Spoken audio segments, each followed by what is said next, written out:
Hello and welcome everybody in our laboratory here at TU Delft. My name is Jan Moraal.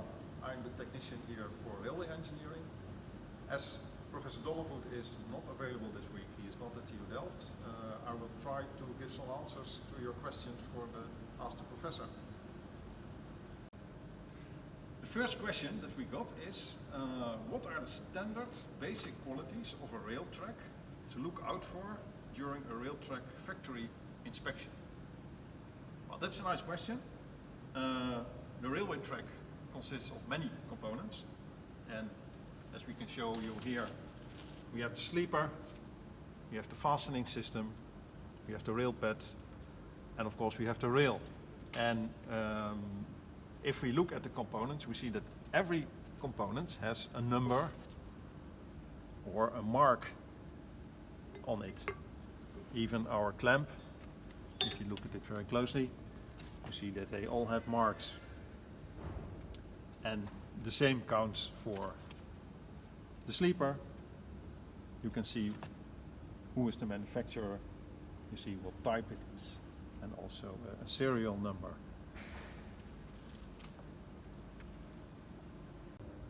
Okay, let's focus on the rail. Of course, the basic quality requirements for the rail are the profile of the rail, how accurate the profile is, and the tolerances of the rail. The straightness of the rail is of course very important. The flatness, surface quality, like roughness. This is all according to certain standards, like the European standards we use here in the Netherlands, and they exactly prescribe these tolerances that are allowed, and also the quality of it. Then we have the mechanical properties of the rail, like stiffness, surface hardness, yield strength, tensile strength, elongation, etc. Every rail, on every rail you see marks from which you can find these quality factors. For example, if you look here, you see markings about the manufacturer, the steel grading, these two marks. You see the date of production, and you see the profile type.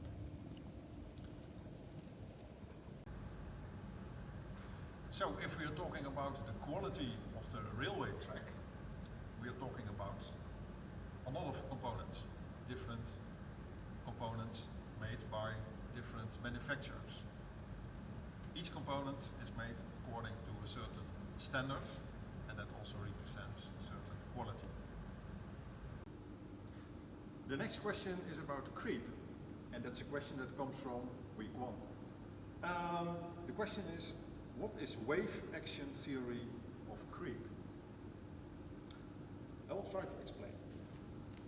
If we talk about creep, then we can find creep in the track due to traction forces and due to braking forces of the train. But there is also creep that comes from the wave theory. And what's the wave theory? If we have a train wheel on a rail, on a track, then due to the mass of the wheel, we will have some deflection on the rail, so it will move a little bit downwards. In front of the wheel and behind the wheel, the track will be lifted a little bit. This is what we call lift, and the wavelength is called pitch. Okay, this is the static situation. And now we will start the train moving in this direction, and then it might be clear that the wave will follow the wheel. It will also move in this direction. So the track before the wheel will be lifted, underneath the wheel it will be going a little bit down, and behind the wheel it will go back to its original position. Due to this wave, the rail will shift a little bit in the forward direction. For a moving wheel, and especially one that has no traction forces on it, so a free rolling wheel, this creep will be very small. But if you have a lot of wheels in the train, this creep can get bigger and bigger, and then it can become a problem. Especially when you have a double track structure, and each track is used only in one direction, every train will cause this creep, and finally the creep can get really big. Okay, if we have a single track structure where trains are running in both directions, this can be more or less balanced. So at the end, there is no creep at all. Can we reduce this effect of creep? Yes, we can.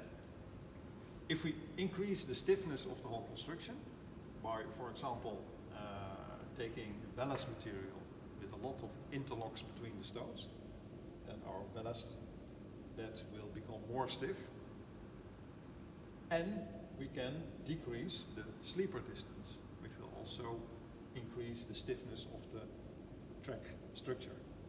And with that, we can reduce this lift because we also reduce the vertical movement underneath the wheel. So we can reduce this effect if we take measures on the whole construction. We received another question, and that is about ERTMS. And unfortunately, I cannot answer that question. But we will ask our ERTMS expert to answer this question in the next Ask the Professor video. So that's it for now. Thank you very much for your questions, and we really appreciate your activity in the forum and the discussions that you have. Keep on doing that, and for the coming weeks, if you have any questions, just ask us so we can answer them in Ask the Professor number 3 in 2 weeks. Thank you very much. Good luck.